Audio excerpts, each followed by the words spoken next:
Michigan blitzes. Duggan dumps it off short. Quentin Johnston has the first down, and off he goes. They are not going to catch him. No flags. The Magic. What is up, YouTube? It's Lions Fan Express coming at you with that man-to-man press. And in today's video, I'm going to give you guys my top 5 receiver prospects for the 2023 NFL Draft. I watched the film on this class, and to be honest, when you compare it from top end talent to the classes in the past couple years, it doesn't necessarily stack up with wide receiver 1 talent.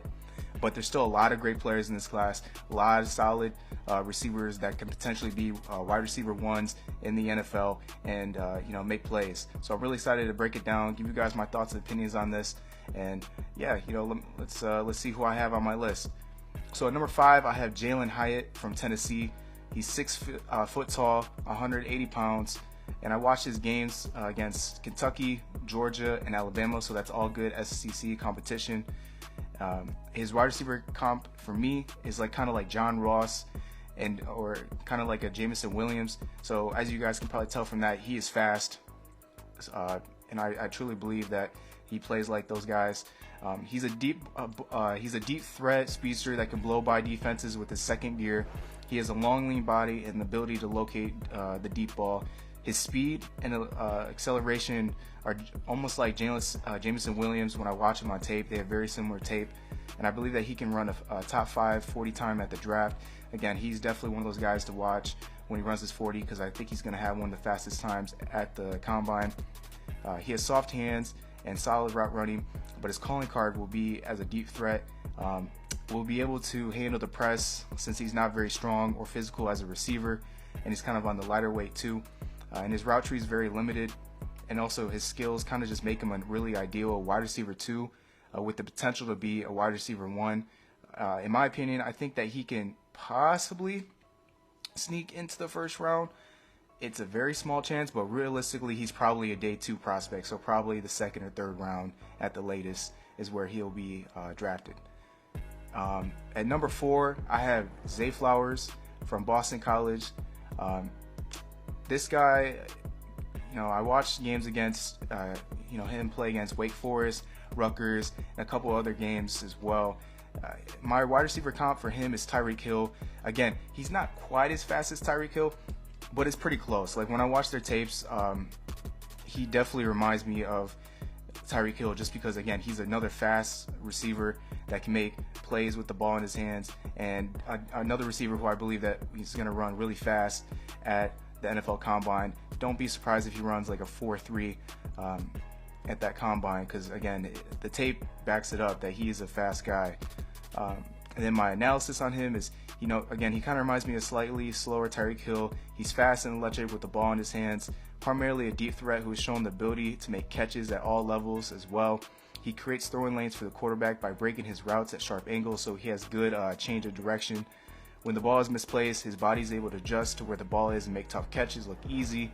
His balance, on-field awareness, and speed are elite.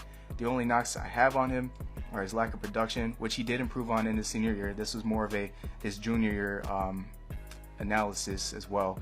And then his 5'10" frame, which he is kind of on the shorter side, and then his tendency to drop passes. So he is a little inconsistent with catching the ball, but primarily I think he's going to be a late first and probably but more likely a 2nd round pick. And then for number 3, I have Jordan Addison from USC.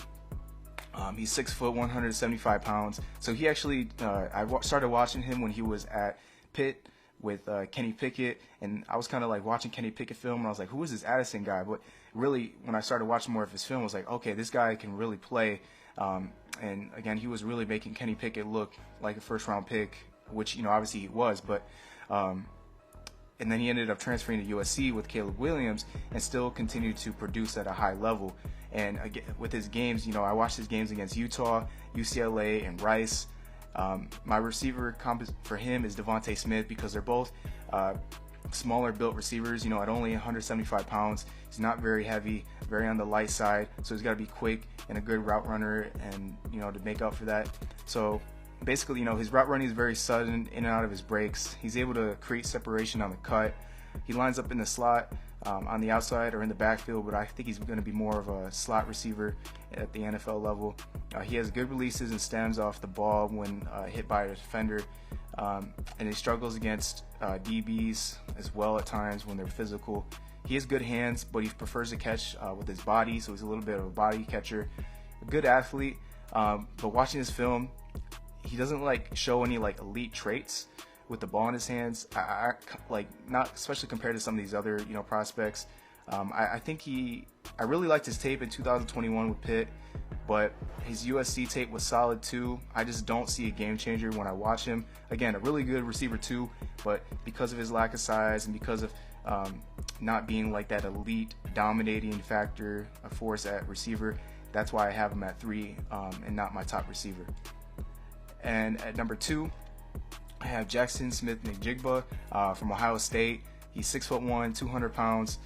So basically, he really barely played this season because he was dealing with like an injury for most of the season that kept him out. So I had to really go back and watch his 2021 tape to get a good feel for him. So I did watch his game against Notre Dame this year, but I also watched his games against Penn State and Utah, which obviously he set record-breaking Rose Bowl numbers as a receiver in that game. If you guys have any time, feel free to go and check that out. It was definitely I'm not even an Ohio State fan, but I was definitely impressed with that performance. And then his receiver comp for me is Amon-Ra St. Brown. And when I kind of break it down, you guys might have a little bit of a, might sound familiar because, again, this player definitely plays a lot like the Lions receiver. So basically, he's a pure slot receiver who possesses great route running and release at the line of scrimmage. He's quick, shifty, and can make big plays once he gets the ball in his hands. Again, he reminds me of Amon-Ra St. Brown. He's a good blocker on the edge. Unfortunately, he does have some flaws and concerns. So basically, playing primarily in the slot, it's a mystery if he can actually play on the outside. He also lacks physicality and ability to break tackles, so he can catch the ball really good, but he isn't really a run after yard after catch kind of receiver. He also has a tendency to catch the ball with his body rather than his hands. So again, another body catching kind of receiver. The biggest concern is his lack of play due to the hamstring injury this season. Again, when he played, he was this season when he did play, he was underwhelming. But if you go back and look at 2021, JAXON SMITH-NJIGBA, he was one of the best receivers, in my opinion, in all of college football. And if he would have came out last year, I would have obviously had him probably at one of my top receivers. Again, that was actually a really good class. But if we were getting 2021 JAXON SMITH-NJIGBA this year, he would definitely be the best receiver in my opinion. But due to the concerns of just his injuries, he's a top 5 receiver, but he's not the number 1. Again, he kind of reminds me of Amon-Ra St. Brown, but just a little bit quicker. And then for my number 1 receiver, before I get to that, if you guys like the video, make sure you like, comment, and subscribe, and kind of take a guess at who you think that the number 1 receiver on this list is. And for me, it's Quentin Johnston from TCU. He's 6'4", 215 pounds. I watched his games against Kansas State, Kansas, and Texas, and Michigan. My receiver comp for him. So here's what kind of makes it interesting. So to me, his ceiling is AJ Green. Now, and AJ Green was a dominating receiver, especially in his prime with Cincinnati. So he's got that potential when I watch his tape. I also kind of have a seeking suspicion that, he's got a higher potential of not making it in the NFL as that type of receiver. Like, his floor to me is Kevin White. Now, if you guys don't know, Kevin White was a receiver coming out of West Virginia. Again, same build, same play style as him. Really great receiver. Just didn't end up working out, mainly due to injuries, but he never really could get his career back on track after suffering through those injuries. For the first couple seasons of his NFL career. Again, I'm not saying Quentin Johnston is going to be just a straight bust at all. I have a very up and down opinion on him. Even as a receiver, as my number 1 receiver on this list, if he was coming out last year, he still probably wouldn't be even in my top 3. That kind of just speaks of kind of just the devalue of the receiver class this year. Again, a lot of great number 2 receivers, but he has the best potential, in my opinion, based on his build and stuff, to be a good receiver won in the NFL. Again, he's tall, he's fast, he has playmaking ability after the catch, which is great, and he can win one-on-one. You know, he's a 50-50 deep ball kind of guy, so if you throw the ball up, he has a good chance of coming down with it. You know, he has playmaking ability after the catch. He's a smooth glider when he runs, yet he kind of needs to work on his route running. He also catches with his body a lot, which leads to drops. He had the 14th most drops in college football, which kind of concerns me. He really is kind of a boom or bust potential type player, because again, I think he has a high floor, but or a high ceiling, but his floor could be, unfortunately, you know, it could not, you know, it could potentially not work out in the NFL, is basically what I'm trying to say. I'm just giving you guys a heads up, but that's just basically what I saw on tape. But again, I'm not sold on him being a top 10 pick, and I could potentially see him not even being the first receiver drafted in this you know, in this class, just based off of some of the inconsistencies I've seen on his tape.